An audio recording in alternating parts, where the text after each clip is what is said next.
बात कर रहे थे मुल्क में माशी तरक्की किस तरह बहाली मुमकिन है और मईशत में किस तरीके से पाकिस्तान मईशत का पहिया चलाकर तरक्की कर सकता है। इस हवाले से जो माशी तज्जियाकार सबा खान हमारे साथ मौजूद थी पिछले प्रोग्राम में और उन्होंने बड़ी डिटेल के साथ डिस्कस किया था और बहुत सारे ऐसे पॉइंट सामने आए थे जिन पे अगर हुकूमत तवज्जो दे तो हम माशी बहरान से बाहर निकल सकते हैं, जिनमें 4 साल में मुल्क की मईशत में तो गिरावट देखी गई है। वो GDP की शरह में 3.7% माशी सुस्त रवि को जाहिर कर रही है, जो कि हुकूमती कारकर्दगी पर एक सवालिया निशान है।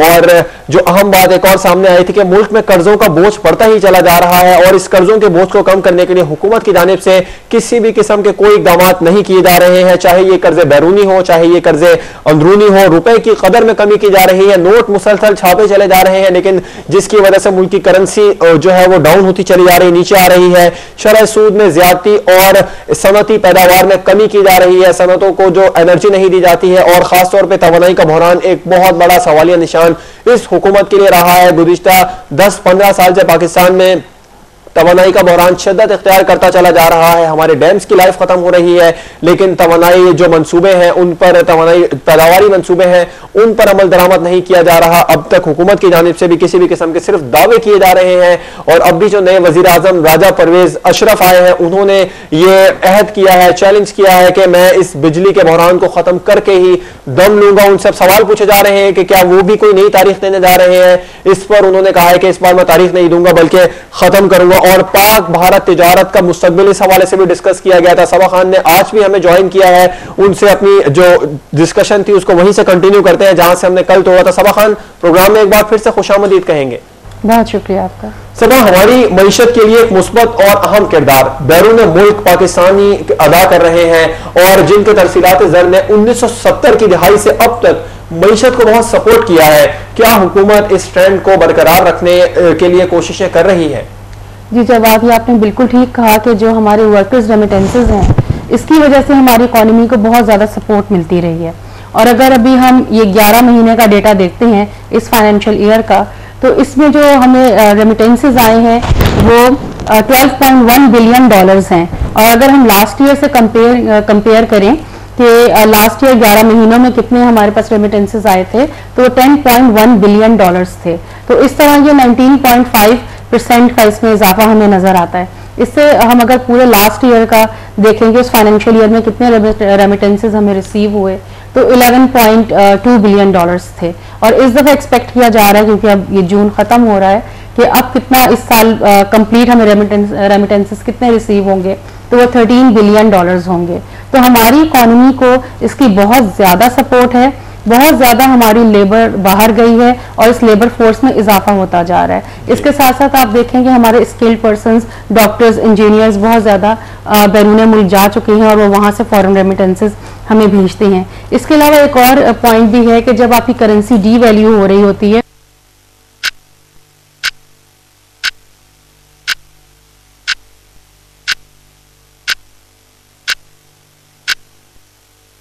लासानी का अर्क महजल, मोटापे की वजूहात को कम करने के लिए मुअस्सर दवा। लासानी अर्क महजल, वजन घटाएं, सेहत पाएं। अब जदीद प्लास्टिक लेबल और मुकम्मल मालूमाती लिटरेचर के साथ लासानी।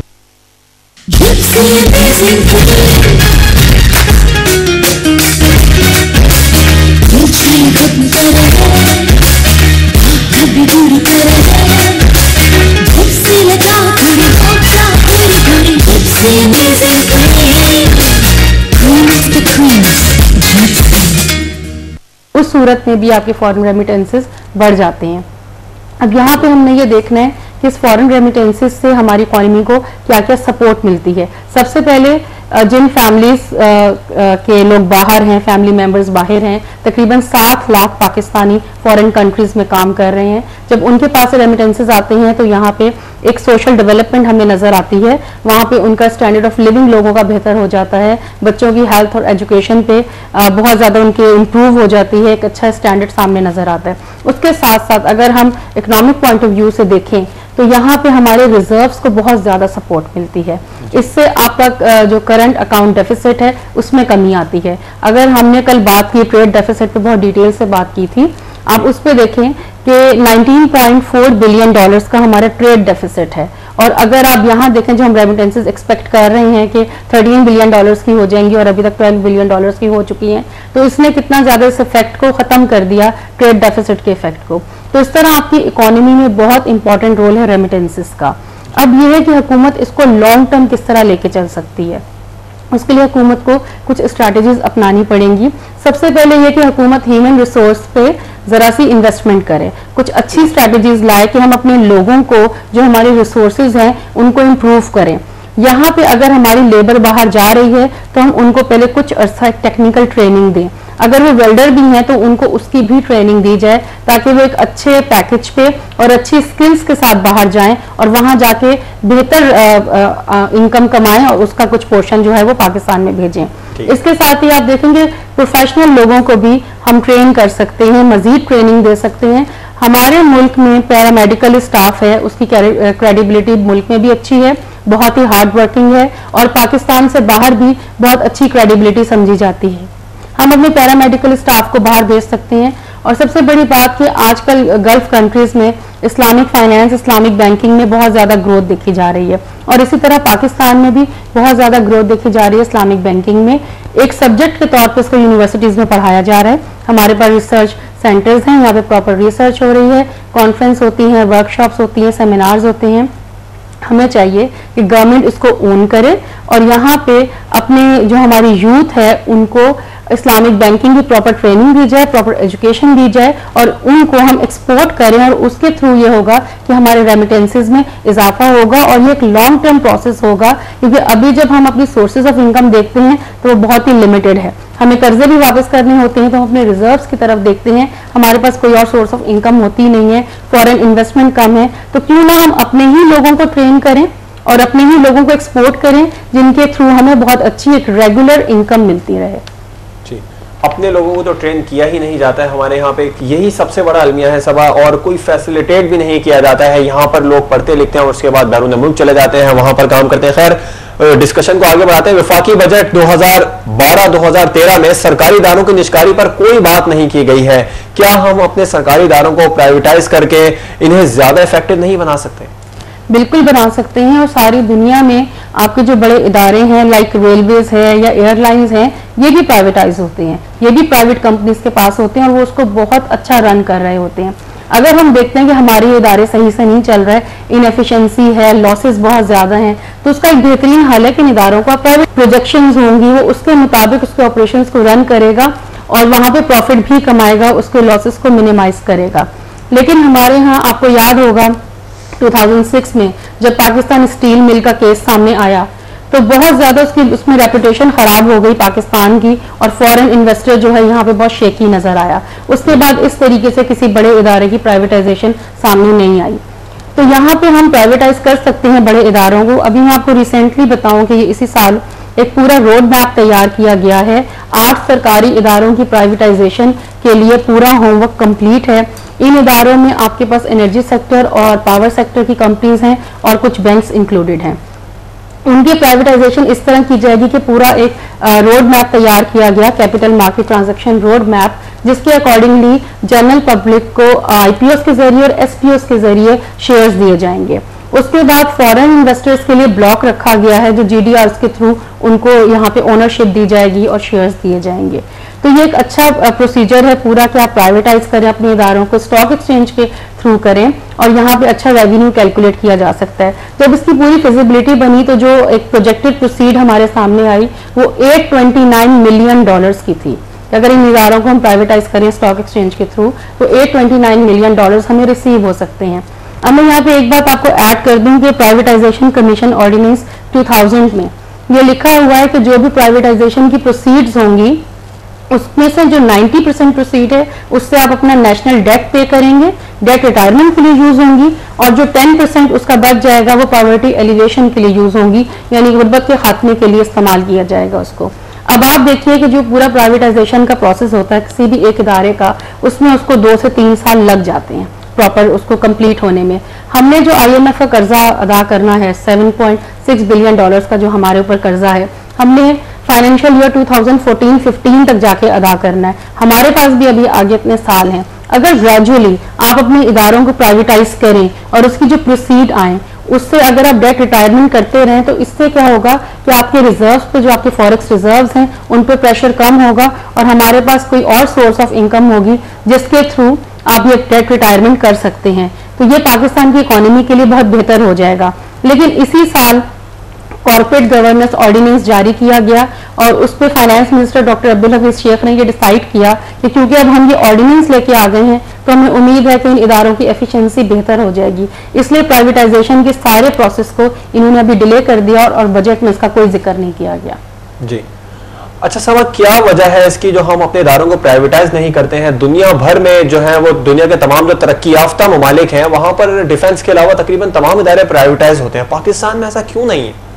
बस देखें, अगर आप बेसिकली हुकूमत का रोल देखें तो उनका काम इदारे चलाना नहीं है, उनका काम हुकूमत चलाना है, प्रॉपर फाइनेंस को डील करना है, लोगों को फैसिलिटेट करना है, इंडस्ट्री को फैसिलिटेट करना है। लेकिन हमारे यहाँ कुछ इस तरह से मोनोपोली रखी जाती है कि ये इदारे इनके पास हैं। फिर आप जानते हैं जो कुछ हमारे मुल्क में होता है कि उसमें सियासी भर्तियां भी होती हैं, बहुत कुछ होता है, यहाँ पे प्रॉफिट सही से शो नहीं किया जाता, शेयरिंग होती है, काफी ज्यादा ऐसी चीजें हैं। फिर अपने पसंद के लोगों को, आपके सामने OGDCL का केस है कि एग्जेक्टिव लेवल्स पे अपने पसंद के लोगों को बिठा दिया जाता है, फेवरेटिज्म चलता है। तो जब इस तरह की सिचुएशन होती है तो उसमें एफिशिएंसी कहाँ जाती है? जब आपके पढ़े लिखे लोग, प्रोफेशनल लोग पीछे बैठे हुए हैं और सामने जो है वो सिफारशी लोग आ जाते हैं, तो फिर आपके उस इदारे की एफिशिएंसी कैसे सामने आएगी? ये चीज यहाँ पे सोचनी चाहिए हुकूमत को कि अगर आप चाहते हैं कि आपकी इकोनॉमी एफिशिएंटली मूव करे, आपके इदारे सही से प्रोडक्शन दें, आपके लोगों को फैसिलिटेट किया जाए, रेलवे के थ्रू, एयरलाइन के थ्रू प्रॉपर एक अच्छी सर्विस दी जाए,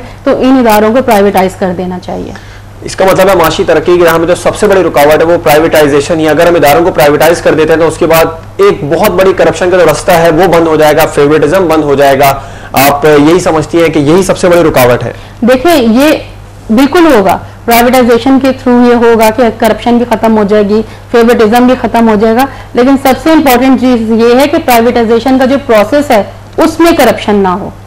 स्टील मिल का केस हमारे सामने है, उसके एसेट्स की वैल्यूएशन ठीक की जाए, उसमें कोई चोरी ना हो, वहां पे कोई डबल बुक कीपिंग ना हो, उस तरह के केसेस सामने ना आए।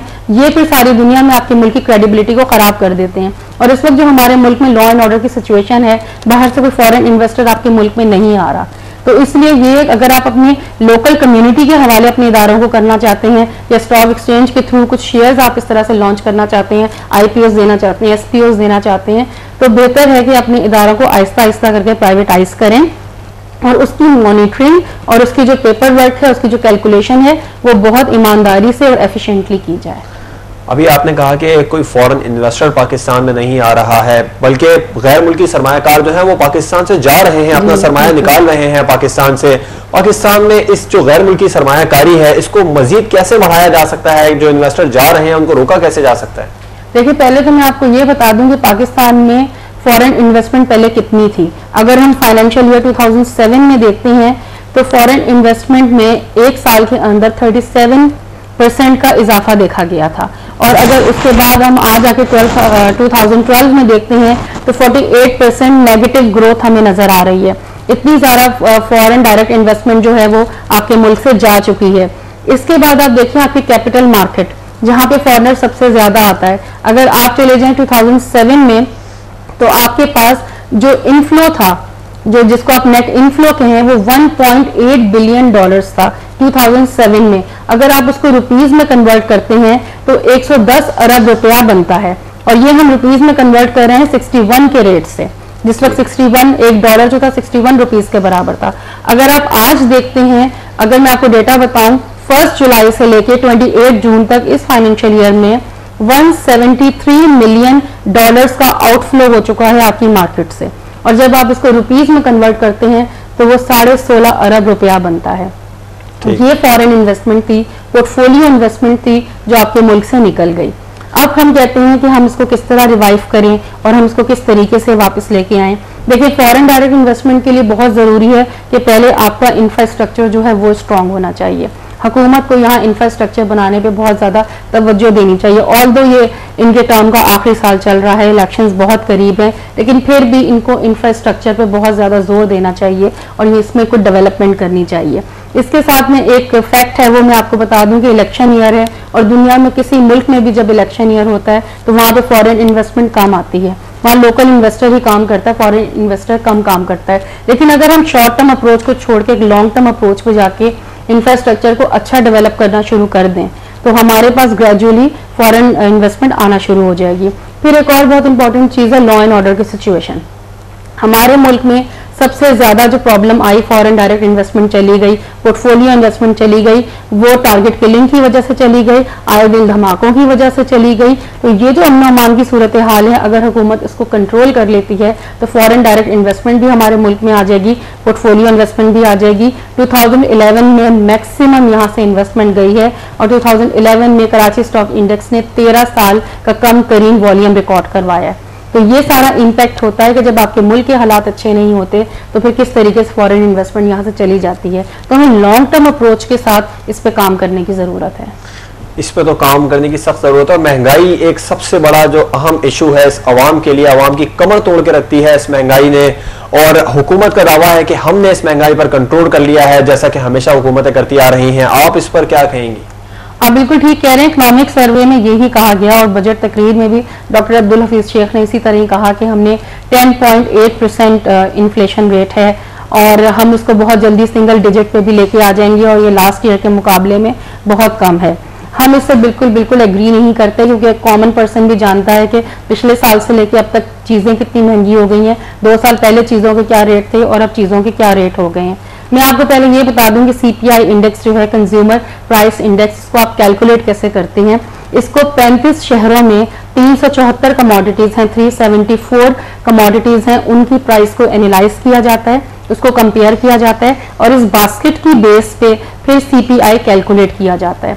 तो जब हम अभी जून की फिगर देखते हैं जो अभी हमारे सामने जून एंड होने पे नजर आएगी, हमें एक्सपेक्टेड फिगर जो है वो 12.55% है जो हमें इन्फ्लेशन की नजर आएगी। और अगर ओवरऑल हम पूरे साल की देखेंगे जिस वक्त नंबर्स हमारे सामने आएंगे तो वो 11% इन्फ्लेशन रेट हमें नजर आएगा। है ये डबल डिजिट में, लेकिन फिर भी हमारे अपने हिसाब से जो हम कॉमन लाइफ में, अपनी डेली लाइफ में जो हम देखते हैं महंगाई, उसके हिसाब से ये नंबर्स कम है। अब इसमें एक सोचने वाली बात यह है कि ऑयल प्राइसेस तो कम हो रही हैं। आपने देखा पेट्रोलियम प्रोडक्ट्स की प्राइसेस भी कम हुई, पेट्रोल की प्राइस भी कम हुई, तो फिर महंगाई क्यों बढ़ रही है? फूड प्राइसेस की वजह से सारा इन्फ्लेशनरी प्रेशर है।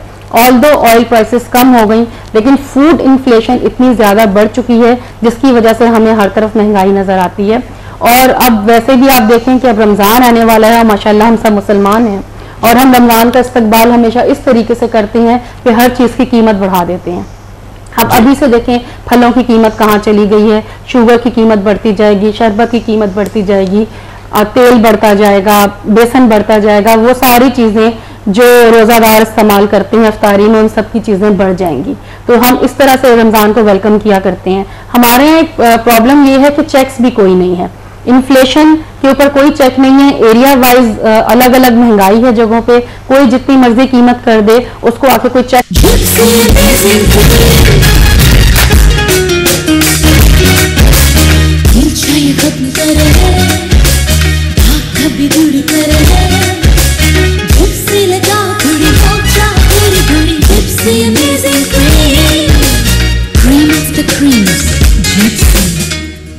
करता, उन पे कोई पेनल्टी नहीं लगती, उनको पकड़ा नहीं जाता, उनको पनिश नहीं किया जाता।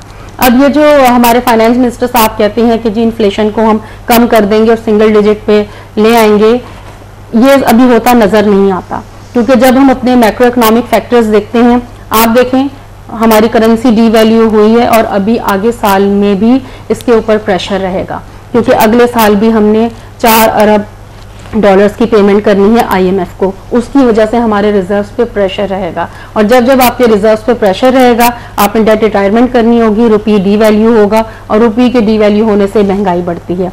दूसरी चीज आपका इंपोर्ट बिल बढ़ रहा है, थ्रू आउट इंपोर्ट बिल बढ़ता जा रहा है ग्रेजुअली, जिस तरह आप उसको देख रहे हैं इंपोर्ट बिल बढ़ने की वजह से भी आपकी महंगाई बढ़ेगी।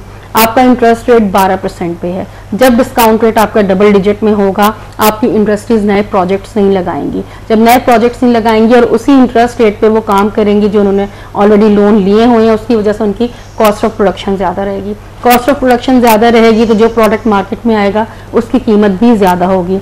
इसके साथ जो हुकूमत बोरिंग कर रही है 1231 बिलियन रुपीस की बोरिंग कर चुकी है, यहाँ जो हमारा डोमेस्टिक बैंकिंग सिस्टम है इसकी वजह से भी महंगाई पे बहुत ज़्यादा असर पड़ता है, महंगाई बढ़ रही है। और नेक्स्ट ईयर भी, क्योंकि जो नेक्स्ट ईयर का आपके पास फिस्कल डेफिसिट है उसको पूरा करने के लिए भी 1185 अरब रुपए का फिस्कल डेफिसिट होगा, उसको पूरा करने के लिए भी बैंकों से बोरिंग की जाएगी, तो महंगाई उसी तरह कायम रहेगी। एक और बहुत इंपॉर्टेंट चीज़ है जिस पे लोग डिस्कस नहीं करते, वो ये कि हमारे यहाँ डायरेक्ट टैक्सेस से डबल है इनडायरेक्ट टैक्सेस। आप कोई कमोडिटी बाजार से परचेज करते हैं, आप एक जूस का पैक भी लेते हैं तो उसमें आप उसकी ओरिजिनल प्राइस और साथ टैक्स पे कर रहे होते हैं। तो जितने ज़्यादा हमारे मुल्क में इनडायरेक्ट टैक्सेस लगते चले जाएंगे, महंगाई कभी कंट्रोल नहीं होगी, महंगाई बढ़ती जाएगी। तो जिस तरह कहा जा रहा है कि जी नेक्स्ट ईयर आपको सिंगल डिजिट पे नजर आएगा इन्फ्लेशन रेट, तो हमें ये होता हुआ नजर नहीं आ रहा। अच्छा, महंगाई कम तो होना एक नामुमकिन सी बात है। अगर महंगाई को ये हुकूमत, कोई भी हुकूमत हो, स्टिल कर दे अगले 5 साल के लिए, एक पॉलिसी सामने आई थी, गुज़िश्ता दिनों में इस तरह की बात हो रही थी कि महंगाई को अगर स्टिल कर दिया जाए, रोक दिया जाए, तो फिर इस पर काबू पाया जा सकता है। फॉर एग्जांपल, एक ये प्याज की कीमत आज अगर 10 रुपए किलो है तो 5 साल बाद भी इतनी हो तो भी काफी है, जो महीनों की रफ्तार में बढ़ रही है। इस पॉलिसी पर अगर अमल किया जाए तो क्या महंगाई की शरह पर काबू नहीं पाया जा सकता? महीनों में नहीं, दिनों में बढ़ रही है महंगाई, और आप इस पर सही कह रहे हैं, काबू पाया जा सकता है। उसमें हुकूमत का कंट्रोल बहुत जरूरी है, उनको स्ट्रिक्टली वॉच करना बहुत जरूरी है। और एक इसका तरीका है कि अगर आप रिटेल लेवल पे मार्जिन्स को कैप कर दें कि आप इससे ज्यादा मुनाफा नहीं लेंगे, एक प्रोडक्ट पे अगर आपने 10% लेना, बस 10% लेंगे, आप उस पर जाके 20% नहीं लेंगे। अगर उसके मार्जिन्स को कैप कर दिया जाए तो क्या होगा कि इन्फ्लेशन जो है वो एंड कंज्यूमर तक नहीं पहुंचेगी। तो आप उसको इस तरीके से कंट्रोल कर सकते हैं, लेकिन इसके लिए बहुत ही स्ट्रिक्ट मैनेजमेंट चाहिए जो हमारे मुल्क में नॉर्मली नहीं होती। ठीक है, अब एक सबसे आखिरी सवाल है जिस पे हमने प्रोग्राम अपना स्टार्ट किया था कि मईशत में बेहतरी किस तरह लाई जा सकती है और इसमें बेहतरी लाने के लिए क्या ठोस इकदाम करने चाहिए जिनसे माशी तरक्की हासिल हो सके। देखें, इसके लिए गवर्नमेंट को सबसे पहले शॉर्ट टर्म अप्रोच छोड़ देनी चाहिए, एक लॉन्ग टर्म अप्रोच में आना चाहिए। कोई भी पॉलिटिकल पार्टी इस टाइम पे रूल कर रही हो, अगर उन्हें नजर भी आ रहा है कि 1 साल के बाद हम होंगे या नहीं होंगे, उस चीज को आप भूल जाएं। आप सिर्फ पाकिस्तान के लिए एक लॉन्ग टर्म स्ट्रेटेजी रखें।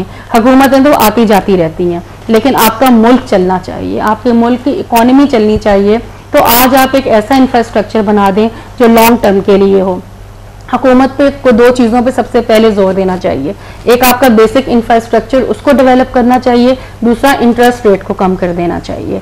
इंफ्रास्ट्रक्चर आप कहाँ कहाँ डेवलप कर सकते हैं? सबसे पहले आप अपनी एजुकेशन के सिस्टम को स्ट्रॉन्ग करें। आप लॉन्ग टर्म के लिए सोच रहे हैं, एजुकेशन का इंफ्रास्ट्रक्चर स्ट्रॉन्ग करें, हेल्थ का इंफ्रास्ट्रक्चर आप स्ट्रॉन्ग करें। बहुत ही बदकिस्मती है हमारे मुल्क की ये कि जब भी बजट आते हैं, इस दफ़ा भी हमने 1 जून को जो बजट देखा उसमें हेल्थ और एजुकेशन के लिए, चाहे वो फेडरल बजट था या सूबाई बजट था, बहुत ही कम उसमें पोर्शन रखा गया। तो इसकी एलोकेशन को आगे वाली हुकूमतें बढ़ा दें और ये जो करंट गवर्नमेंट है ये इस पे ज़्यादा तवज्जो दे कि इंफ्रास्ट्रक्चर को एजुकेशन और हेल्थ में आप प्रमोट करें। साथ ये कि आप टेक्निकल ट्रेनिंग दें, अपने लोगों को टेक्निकल ट्रेनिंग दें, ऐसे इंस्टीट्यूट्स बनाए जाएं, ऐसी स्कीम्स लॉन्च की जाएं कि लोगों को टेक्निकली स्ट्रॉन्ग करें, उनके हाथ में कोई हुनर हो।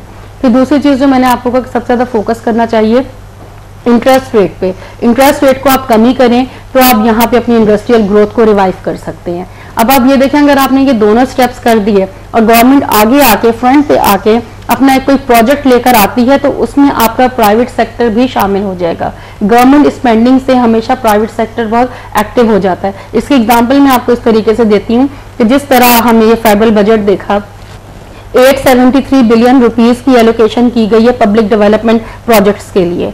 उसमें से 360 बिलियन रुपीस जो है वो फेडरल ने अपने लिए रखे हैं और 513 बिलियन रुपीस जो है वो प्रोविंसेस के लिए हैं, उनकी डेवलपमेंट प्रोजेक्ट्स के लिए। तो अगर हुकूमतें कोई अच्छे प्रोजेक्ट्स लेके आती हैं, अगर एक सोसाइटी बनाने पे आती हैं, एक रेजिडेंशियल सोसाइटी बना रही होती हैं, हाउसिंग की तरफ भी अगर डेवलपमेंट के लिए आ जाएं, तो उनसे ज्यादा तेज प्राइवेट सेक्टर सामने आ जाएगा।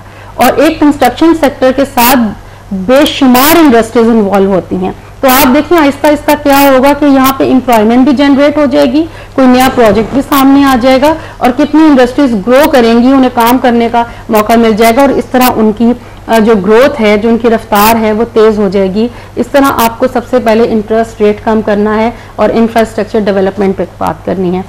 उसके बाद हमारे मुल्क का इस वक्त का सबसे बड़ा मसला एनर्जी क्राइसिस जी। तवानाई के बहरान को आप काबू पाएं, जिस तरीके से आप कर सकते करें। आपने 183 बिलियन रुपीस एलोकेट किए हैं बजट में तवानाई के बहरान के लिए, और उस वक्त आपने यकीन दहानी कराई थी कि आप जितना भी चाहिए होगा हम फंड्स प्रोवाइड करेंगे, लेकिन हम इस क्राइसिस से बाहर आ जाएंगे। तो हुकूमत को चाहिए कि प्लीज़ सिंसियरली आप इतने फंड्स को एलोकेट कर दें, चाहे आप छोटे छोटे डैम्स बनाएं या आप अपने कुछ रिजर्व्स को उसको यूटिलाइज करें, गैस की कोई आप नई डिस्कवरी करें, किसी भी तरीके से आप इन चीज़ों को करें और एनर्जी क्राइसिस पे कंट्रोल करें, जिसकी वजह से हमारी इंडस्ट्री बहुत ज़्यादा इफेक्ट हो रही है। इसमें एक चीज़ ये भी है कि हमारे यहाँ जो डोमेस्टिक यूजर्स हैं, जो कंज्यूमर्स हैं, वो भी वेस्ट करते हैं एनर्जी को। तो कुछ इस तरह के अवेयरनेस प्रोग्राम बनाएं, टीवी चैनल्स के थ्रू बनाएं कि कुछ इस तरह से करें कि उनको अवेयरनेस आए कि इसकी वेस्टेज ना हो, इसको बहुत ही प्रॉपरली मैनेज किया जाए और यूज किया जाए, ताकि किसी किस्म की वेस्टेज हमें इसमें देखने को ना मिले और सेव हो सके इंडस्ट्री के लिए ये एनर्जी। फिर आपने महंगाई की बात जिस तरह की थी, महंगाई को कंट्रोल करें, महंगाई को एंड कंज्यूमर तक ट्रांसफर ना होने दें, रिटेल लेवल पे मार्जिन्स को कैप कर दें और उसकी मॉनिटरिंग जो है वो बहुत ज़्यादा आपको स्ट्रिक्ट करनी है। उसके बाद एक और चीज़ है टैक्स कलेक्शन। हमारे यहाँ ये जो बजट हमने देखा, इसमें कोई नया टैक्स नहीं लगाया गया, उसके बाद टैक्स बेस भी नहीं बढ़ाई गई, और फिर हमारे वजीर खजाना साहब एक शिकायत करते हैं कि हमारे यहाँ अमीर तबका टैक्स नहीं देता। तो वो तबका जो टैक्स नहीं देता उनके लिए कोई नया टैक्स नहीं लगा, उनको टैक्स बेस में नहीं लाया गया। टैक्स की चोरी को सबसे पहले पकड़ें। उसके बाद ये है कि आप ये जो इस दफा का टारगेट रखा गया है 2500 अरब रुपया कि जी हम इतना टैक्स कलेक्ट कर लेंगे, हमें ये कलेक्ट होता नजर नहीं आता यहाँ पे, क्योंकि आपने ना बेस बढ़ाई और ना आपने कोई टैक्स बढ़ाया, बल्कि जो ऑलरेडी टैक्सेस लगे हुए थे आपने उनमें कमी कर दी। तो इसकी मॉनिटरिंग बहुत ज्यादा जरूरी है। अब यह हुकूमत तो अपना बजट दे चुकी, अब जो आगे लोग आएंगे वो इसको देखें कि आप अपनी जो टैक्स रिफॉर्म्स हैं उसको लेके आए, टैक्स के स्ट्रक्चर को बेहतर करें, और सबसे बड़ी बात टैक्स की चोरी को रोकें। तो आप यहाँ पे टैक्स कलेक्शन ज्यादा से ज्यादा कर सकते हैं। और हर दफा पाकिस्तान पे एक एलिगेशन लगती है कि हमारी टैक्स टू जीडीपी रेशो बहुत लो है, तो जब आप ज्यादा टैक्स कलेक्ट करेंगे तो आपकी ये रेशो भी बेहतर हो जाएगी। और सबसे बड़ी बात, अवाम को कुछ करके दिखाएं, अवाम के लिए आप अच्छे प्रोजेक्ट्स लेके आएं, ताकि अब अवाम को दिखाएं कि जी आपके टैक्सों से ही ये काम हमने किया है, तो फिर अवाम आपको टैक्स भी देगी और इसकी चोरी नहीं होगी। एक और इम्पॉर्टेंट चीज़ है कि फिस्कल डेफिसिट को कम करें। इस वक्त फिस्कल डेफिसिट 5% पे है, इसको आप कम करके 3% पे लेके आएँ। गैर मुल्की सरमायाकारी को आपने बढ़ाना है, आपने अट्रैक्ट करना है फॉरेन इन्वेस्टर को। उसके लिए जिस तरह मैंने पहले बात की है कि आप अपने इंफ्रास्ट्रक्चर को स्ट्रॉन्ग करें, आप उनको ऐसा इन्वायरमेंट फराहम करें, एक बहुत ही सिक्योर इन्वायरमेंट, इन्वेस्टमेंट के लिए बहुत अच्छा इन्वायरमेंट दें कि वो यहाँ पे आए इन्वेस्टमेंट करें। मैं आपको एक चीज़ बता दूं, जो पाकिस्तान की मार्केट है रीजनल मार्केट्स के मुकाबले में आज भी इसमें बहुत पोटेंशियल है, इसकी डिविडेंड यील्ड सबसे ज़्यादा है। यहाँ बहुत ज़्यादा जितने फॉरेनर्स अगर पैसा निकाल भी गए ना तो वो यहाँ से पैसा कमा के गए हैं, यहाँ पे उनको बहुत अच्छे रिटर्न्स मिलते हैं जो दूसरे मुल्कों में नहीं मिलते। तो हम अपनी स्टॉक मार्केट के लिए बहुत प्लान्स आ चुकी हैं, SECP इसमें बहुत ज़्यादा काम कर रही है। आज इन्वेस्टर बहुत सेफ है, तो यहाँ पे लोग अपनी सेविंग्स को लगाएं, और फॉरेन इन्वेस्टर भी जिस तरह आपकी मार्केट ग्रो करेगी, उसमें कारोबार ज़्यादा होगा, ट्रेडिंग वॉल्यूम हमें इंक्रीज होता नजर आएगा, तो फॉरेन इन्वेस्टर भी आपकी मार्केट में आएगा। तो आप अपनी मार्केट को पहले खुद सपोर्ट करें, इसके बाद आप फॉरेन इन्वेस्टमेंट को यहाँ आते हुए भी देख लेंगे। इसके बाद एक बहुत इंपॉर्टेंट चीज़ है, हमारे यहाँ उसको इग्नोर किया जाता है, जो हमारे SMEs हैं, स्मॉल मीडियम एंटरप्राइजेस जो हैं, इन पे बहुत ज़्यादा तवज्जो देने की ज़रूरत है। आप इसको प्रमोट करें, इससे क्या होगा कि लोगों की जो इकोनॉमिक एक्टिविटी है वो इंक्रीज होगी। बहुत क्रिएटिव लोग उसमें काम कर रहे हैं, लेकिन उनके पास कैपिटल इतना नहीं होता, इतनी सपोर्ट नहीं होती, इतना एक्सपोजर नहीं होता, जिसकी वजह से वो सामने नहीं आ पाते। तो उनको यहाँ पे हेल्प की जाए, उनको चाहे आप लोन दें या किसी भी तरीके से उनकी ट्रेनिंग्स की जाए, उनको एक एक्सपोजर दिया जाए मार्केट में, ताकि उनकी जो प्रोडक्शन कैपेसिटी है वो भी सामने आए, आपकी जो आउटपुट है उसमें भी इजाफा हो, और वो एक्सपोर्ट्स में भी कंट्रीब्यूट करें, उनका एक्सपोर्ट में पोर्शन ज़्यादा हो जाए। SMEs पे तवज्जो देने से ये होगा। एक और इम्पॉर्टेंट चीज़ जो आपको आपका मजहब सिखाता है, Islamic micro finance. Islamic micro finance को प्रमोट करें गवर्नमेंट लेवल पे। अभी प्राइवेट लेवल पे उसको काफ़ी प्रमोट किया जा रहा है और उसके सक्सेसफुल रेट हमें नज़र आ रहा है, उसकी रिकवरी बहुत अच्छी है। आप लोगों को एक्टिव करें, लोगों को मोबिलाइज करें। आप किसी इनकम सपोर्ट स्कीम पे लोगों को मत लगाएं, या दूसरे लफ्जों में लोगों को भीख पर मत लगाएं कि उनको मंथली 1000 रुपया 2000 रुपया मिल जाएगा और वो काम नहीं करेंगे। इजी मनी की आदत लोगों को नहीं डालें। हमने कल जापान की बात की थी कि जापान ने 0% इंटरेस्ट रेट रखा और उस पर उसकी इकोनॉमिक एक्टिविटी बढ़ गई। तो आपने बेसिकली अपनी इकोनॉमिक एक्टिविटी बढ़ानी है, भीख पे लोगों को नहीं पालना, लोगों को एक्टिव करना है ताकि वो अपनी एनर्जी को और अपने जहन को इस्तेमाल कर सकें। उसके बाद सबसे इंपॉर्टेंट चीज़ है एक्सपोर्ट्स। जब तक आप एक्सपोर्ट्स को नहीं बढ़ाएंगे आपके मुल्क में फॉरेन एक्सचेंज नहीं आएगा। एक्सपोर्ट्स को बढ़ाना बहुत जरूरी है, उसकी स्ट्रेटजीज पे भी हम अपने लास्ट प्रोग्राम में आपसे भी इस हवाले से मजीद बात करेंगे। हमें ज्वाइन किया है डॉक्टर सलमान शाह, माहिर मुआशियात है, उनसे भी इस हवाले से मजीद बात करते हैं। डॉक्टर साहब प्रोग्राम में खुशामदीद कहेंगे। शुक्रिया डॉक्टर साहब, हम बात कर रहे हैं अपने इस बिजनेस होराइजन प्रोग्राम की स्पेशल एपिसोड में कि मईशत में बेहतरी लाने के लिए हुकूमत को ऐसे कौन से ठोस इकदाम करने चाहिए जिनसे माशी तरक्की हासिल हो सके, जो कि एक सबसे बड़ा सवालिया निशान है इस हुकूमत के लिए भी और पाकिस्तान में जो आने वाली हुकूमत है उसके लिए भी, कि माशी तरक्की का हदफ कैसे मुमकिन है? सबसे पहले तो लोड शेडिंग को पर काबू पाने की जरूरत होगी और उसका कोई इतना मुश्किल तरीका नहीं है कि जितने भी इस वक्त आपके जनरेटिंग स्टेशन हैं उनको आप ईंधन प्रोवाइड करें जिसमें फर्नेस ऑयल है मेजर ईंधन, और उनको फुल कैपेसिटी पे चलाएंगे तो वो लोड शेडिंग जो है वो उसकी जरूरत नहीं रहेगी। और लोड शेडिंग खत्म होगी तो इंडस्ट्री एग्रीकल्चर का पहिया जरा तेजी से घूमेगा। हो सकता है इन्वेस्टमेंट कुछ बेहतर हो जाए, टैक्स कलेक्शन बेहतर हो जाए और जनरली जो इस वक्त इम्बैलेंसेज हैं उसमें बेहतरी आ सकती है। और ऊपर से एक जो पॉजिटिव चीज है कि दुनिया में तेल की कीमतें कुछ अब थम रही हैं, गिर गई हैं और 23-24% गिर चुकी हैं, तो उसका बेनिफिट जब तेल और पेट्रोल की प्राइसेस में आएगा और आपकी ये पेट्रोल प्राइसेस नीचे आएंगी तो उससे एक तफाके दर भी नीचे आएगा और इकोनॉमिक एक्टिविटी में कॉस्ट ऑफ डूइंग बिजनेस जो है वो कम होगी, तो वो भी एक पॉजिटिव एलिमेंट बन सकता है। ठीक है। तो अगर गवर्नमेंट एक नियति से काम करे तो मुश्किलात जो है वो काबू में आ सकती हैं शॉर्ट रन में, और उसके बाद फिर आपको दरमियानी मुद्दत के काम करने पड़ेंगे, प्राइवेटाइजेशन करनी पड़ेगी, सफेद हाथियों के सारे खत्म करने पड़ेंगे, सब्सिडीज नीचे लानी पड़ेगी, पब्लिक सेक्टर डेवलपमेंट प्रोग्राम है उसमें बदनवाइयाँ खत्म करनी पड़ेंगी। ठीक है। तो बाकी चीजें जो है वो बड़े बड़े डैम्स हैं उनकी कंस्ट्रक्शन शुरू करानी पड़ेगी ताकि बिजली की कीमतें नीचे आए और अफोर्डेबल।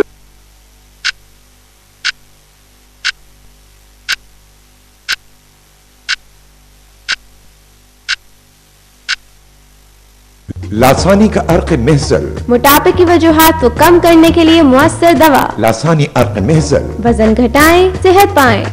अब जदीद प्लास्टिक लेबल और मुकम्मल मालूमाती लिटरेचर के साथ लासानी का जो इशू है एनर्जी का उसको हल किया जा सके।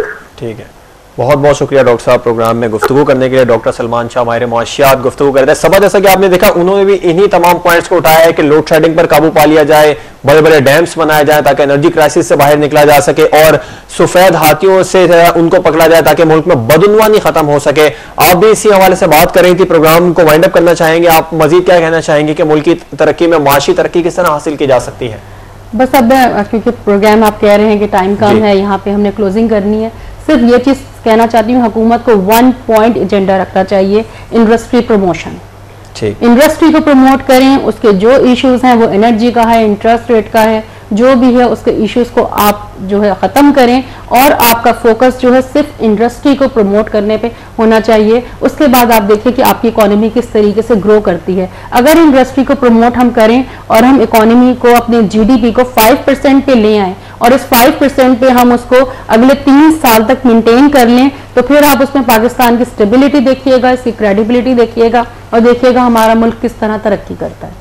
बहुत बहुत शुक्रिया सबा खान प्रोग्राम में आने के लिए और इस स्पेशल एपिसोड में लोगों को अवेयरनेस देने के लिए कि मुआशी तरक्की से किस तरह निकला जा सकता है। यकीनन हुकूमती जो नुमाइंदे हैं उन्होंने भी इस तमाम तर सूरत हाल पर गौर अब उनको भी करना चाहिए कि मुआशी तरक्की से किस तरह बाहर निकलना चाहिए। सिर्फ एक 1 पॉइंट एजेंडे पर अमल दरामद करना चाहिए। मईशत इंडस्ट्री को किस तरीके से आगे बढ़ाना है इसको फोकस करना चाहिए हुकूमत को। और ये याद रखा जाए कि हुकूमतें तो आती जाती रहती हैं, मुल्क कायम रहना चाहिए। एक ऐसी पॉलिसी तश्कील देनी चाहिए जो आने वाली हुकूमतों के लिए भी और अवाम के लिए देर पा हो और अवाम के लिए ठीक साबित हो।